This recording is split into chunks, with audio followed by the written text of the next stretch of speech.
baro luqadda Swahiliga. Number koowaad mboga. Mboga waa qudaar. Numberka labaad matunda.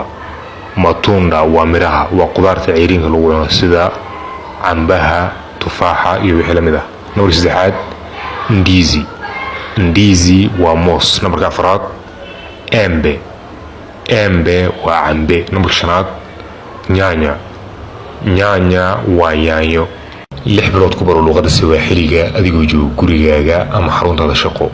Si aad isu diiwaangeliso oo aad maanta casharada Swahiliga u bilaabato, nagala soo xiriir nambarka profile-ka saaran waana ku soo yeerinayaa qoro +25 47 9 48 33 25 waan ku celinayaa +25 47 9 48 33 25 ka faa'iidaysi wacan.